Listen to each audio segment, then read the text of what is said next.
Okay, so the pistol squat we're going to have a look at today. So the pistol squat is an amazing movement for developing strength through your lower body. Lots of really good balance and stability, and helping you work through a really good deep range of motion in that movement. So I'm going to show you 3 variations for developing a really good pistol squat. The first one we're going to look at is a lowering yourself to a seat. I've got my box set up here.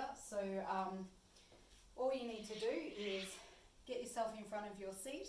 You're going to take your body weight onto one leg, so find your balance, and then floating leg just comes out the front, and that's nice and straight. And then you're going to lower your butt to your seat and stand up. And what you want to do with this is just take your butt back and down as you reach forwards to help counterbalance a little, and just working through nice and controlled lowering down and standing up on one leg. So you can see I've got this at about knee height. You can start at about that height and then gradually work to a lower and lower seat to get that, build that strength and mobility into deeper positions there. So next one we're going to look at is just a basic Cossack squat, and this one is really good for developing ankle and hip mobility and working through those really deep positions with a little more assistance. So you want to have something to hold on to, and you're going to go about double shoulder width apart with your feet, and you'll start to feel as you get into this where the right distance is between your feet to get to that bottom position. And with the Cossack, we're working side to side, so you're dropping down to one side and the other leg stays straight, and you can come up onto your heel with that.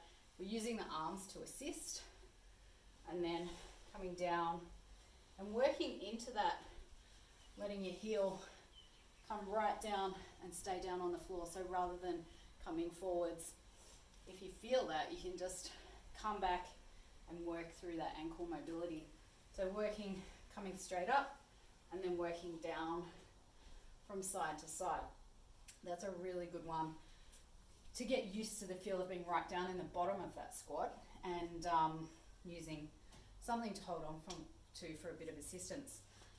Third variation is a really good one to focus on just getting really nice and controlled, going all the way down to the bottom of that movement. So you can use a slider for this if you've got a slider. If you're inside your house and you've got a smooth floor, just socks will do the job. Or if you're on a carpet, you can use something shiny like a magazine or some laminated paper.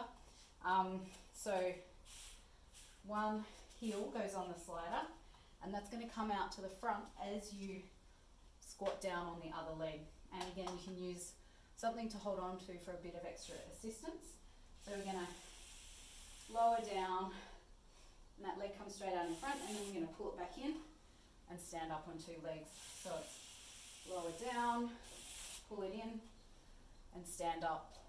And all of these movements are really good to help you get used to working right down into the bottom of that squat, getting nice and deep, having one leg out in front, so that takes a lot of strength as well, and then getting into some really good ankle and hip mobility. So have a play around with that, and let me know how you go.